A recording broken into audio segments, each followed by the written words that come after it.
Okay, so without fail, every time I make a video, whether or not it's about Warhammer or 3D printing, I get two types of people that come into the chat. Okay, and the first kind is why would you ever play Warhammer when you can 3D print? You can 3D print everything. And then the other type is the 3D printing's dangerous. It will kill you. It will kill the environment. It will kill everything. Don't touch it. Okay, and as a 3D printer and a tabletop gamer, I have something to say about both of those.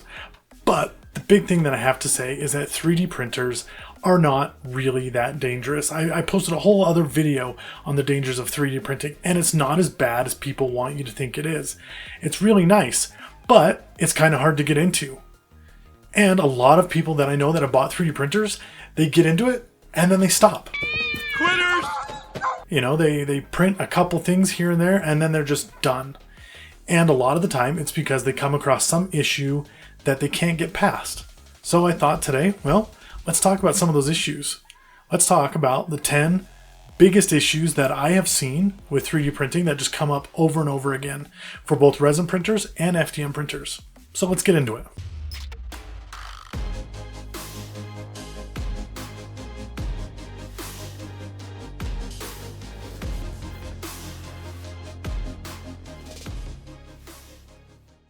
Number 1 and number 2 are the same, but one's for FDM printers and one is for resin.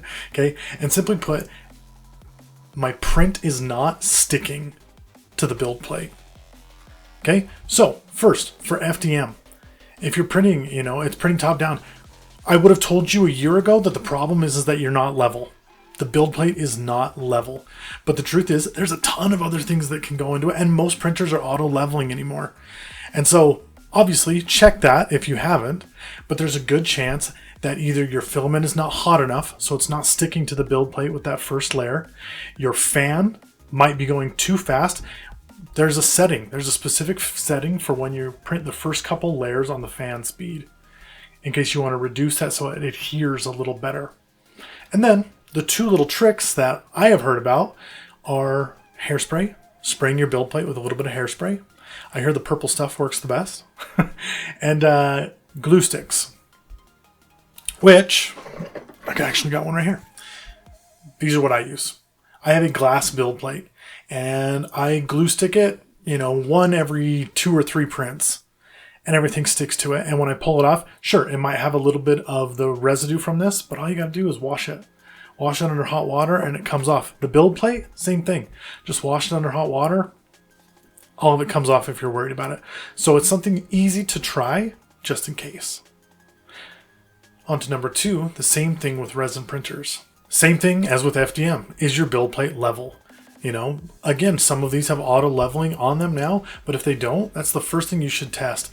Get that build plate down there on as flat as it can be to that surface, push it down when you screw it into place, and print.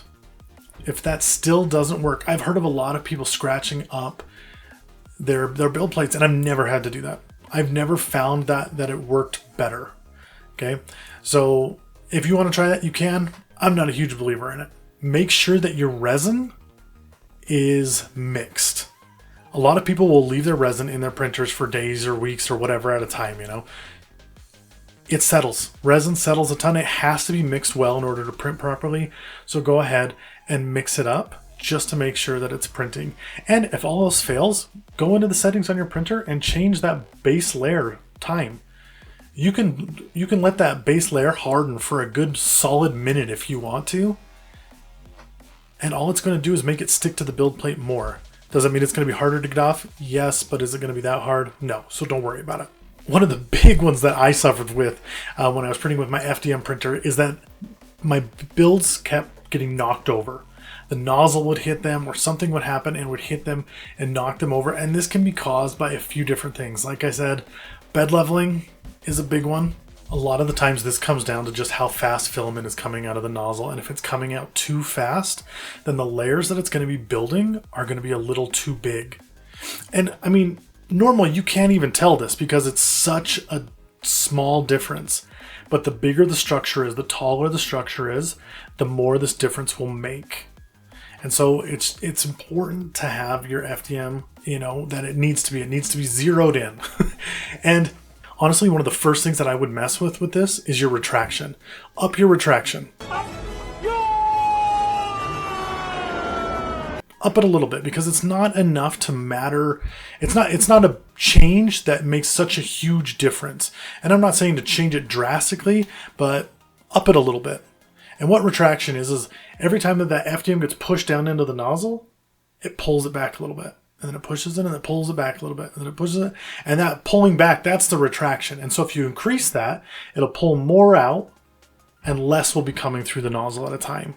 Okay? And like I said, it's something small enough that it's not going to be drastic. It's not going to change things crazy, but it might change it just enough to get your print to work better. Back to resin printers. Number 4, you're printing, and every time all that comes up is just a thin layer of resin about the size of your build plate. Hate to break it to you, but that generally means that your LCD screen has gone out. An easy way to check that is to most printers have a setting that you can go in where it'll print like a logo, or it'll print like a square or a different shape or something like that. And you can literally see it. So remove your build plate, have it do that. And if it does the shape, it's not your LCD screen. That's good. But if it's just a big blank piece of light, or just big blank light, then yeah, LCD screen needs to be replaced. One of the things that they don't tell you about 3D printing is that a lot of the stuff with these printers, they have to be replaced with time. They go out. I mean, each screen is only good for, 1,000 prints or whatever it is. And so you may have to replace that. The one thing I will say, it's not generally super hard to replace an LCD screen. A child could do it. So go ahead and order a new one. Keep printing, or take it as a time to upgrade your printer. Whatever you want to do. Number 5, weird layer gaps. You got that those perfect layers on your FDM print, but then just right at some weird spot, there's just like it's almost like it skipped a layer. Okay. And no matter what you print about that same height, it keeps coming up. Most of the time, this means that there's something in your track. These printers, they run along rollers and rails, and sometimes dust and things get in those rails. And sometimes right when it gets to that spot, guess what? It hits a little bump. And when it hits that bump, because there's rock or dust or something in there, it's going to cause those lines. It's going to throw everything off. Just a piece of sand ruins everything. So make sure every now and then you're cleaning out the rails of your 3D printer. And that goes with resin as well. Resin can get things in the rail as well that'll cause just as big issues, if not more, because one layer in resin is kind of game changing. FDM, you can make the best of a bad situation, right? With duct tape and everything. But make sure that the rails are clean, and usually that'll fix it. Number 6. Everything I print on my resin printer is missing pieces. Arms don't print, legs don't print, but then the body's just fine. What's going on? That one's easy. Your supports. Your supports aren't working. There's either too little, there's either too much, whatever it is, your supports are not working. Simple fix for this, add some more. Add a few more supports. Yes, it's awful, and yes, it makes it harder to remove them.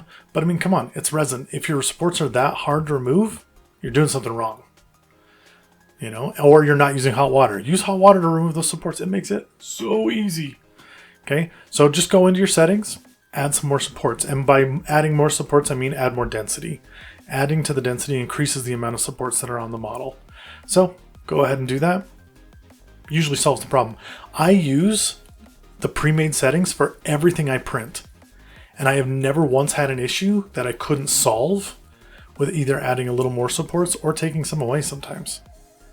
I'm not going in and making my own supports. Can you do that? Yes, but I have never once had to. Number 7, what do I do with my leftovers when I print? Okay, your resin, you're washing it in something. You're washing it in alcohol, you're washing it in water. You can't pour that stuff down the drain. Interestingly enough, I just went through the process of evaporating all of the water out of my tank that I had been using to clean my water washable prints and resin. And all that's left is this goop on the bottom that I can scrape off and throw away. You might want to let it harden really good before you throw it away though. And as for FDM printing, depending on the material, there's a few things that you can do. There's a lot of extra videos on what you can do with old filament or bad filament or You know, the excess from your printer as it swaps colors, if you have a printer that does that. There's a lot of things that you can do with those. A lot of that involves melting them down into molds and things like that. But hey, a D20 made out of 100 different colors of filament, it's hard as a rock and the size of your fist. It's not a bad thing to make, right? And what do you do with all the supports for resin? Well, that's simple. You can use them to clean your vat tray. You can hold on to them. Now, are you going to hold on to them, 1,000 of them to do that? Probably not. I mean, a lot of them turn into just garbage, which is awful. But you can find ways to repurpose them, especially with putting them into terrain and things like that. Supports can be used in a lot of different ways, especially if they come to points. If you want to make a graveyard with creepy fences that come to a point, supports are an awesome use for that. There's a lot of different things that you can do with them. Try and hold on to them. You know, let's not fill the dumps with stuff that we don't need to, especially if we can use it later for something else. Number 9, my prints are coming out really thin. Have you ever printed something and it printed out like the entire object and like everything was there, but it was really thin and almost squishy? That generally means you got a clogged nozzle. Okay, so you can do one of two things. You can clean that nozzle out. They send you a lot of tools to clean it, or you can just swap out the nozzle. Like I was saying earlier, a lot of this stuff is meant to be replaced. The nozzles, they're a couple bucks, if that. You can usually get a 10-pack of them, you know, for a few dollars. So swap out the nozzles regularly. One of the first things I do if I'm having issues is swapping out the nozzle, because I've ordered so many over the years that I have tons of them, and it's an easy thing to swap out just to check. So try and do that. Nozzle clogs cause a lot more issues than you'd think. And then number 10. And this one is a word of caution so that it doesn't happen to you. Leaving resin in your printers for long periods of time is not a good idea. And I know it's a nightmare to clean it out, and I know that's one of the hardest parts of getting into this hobby is having to deal with the resin printer vat, okay? But what I mean is the vat gets tears in it all the time, and sometimes they're too small to even see, but the resin will find a way to seep out. Nothing will ruin your day more than wanting to print something and going down and finding all of your resin has drained out all over your printer, all over your desk, table, wherever you have it set up, and it's everywhere. So in my honest opinion, clean it out when you're done with it. You know, if you got a project that you're going to start on tomorrow, that's one thing, sure, whatever. Do what you want. But if you're not going to print for the foreseeable future, clean it out. Because in the end, you'll be happy you did.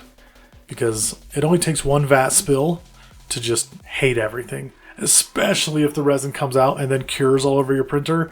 Oh, it's a nightmare that I hope and pray none of you ever have to face. But honestly, those are the issues that I see the most when it comes to people starting out 3D printing, and I hope that what I've said helps you to get past those. 3D printing is one of the coolest hobbies that is out there, and if you want to play tabletop war games, there are so many avenues that you can take because of 3D printing. And if you're a 3D printer who's just checking this out to see if I'm crazy, let me know what you've dealt with. What are the big issues that you've come across, or the reasons that you've had friends quit 3D printing? There's a lot of them out there, but in all honesty, there's pretty easy fixes to most of them. 3D printing used to be called a hobby all in of itself, and I still agree that it is, but every day it's becoming easier. Every day there's more, just touch this, it starts, leave, come back, it's done. Like, it just gets easier all the time, and I hope you get to enjoy that as much as I have. I love 3D printing, and I'd love to hear your comments on it and how you feel about it. And as always, you know, thank you for coming. Thank you for sticking around. If you like the content we're making here, please please subscribe. I want this channel to grow. I want it to get as many people as I can. And I want to get to the point where I can start showing off even more stuff that I've 3D printed, more stuff I've made, more stuff for the game Pulsegate. And so I would love to share that with anyone who wants to stick around. So thank you again. And as always, don't spend so much time building your world that you forget to spend some time in it. Until next time.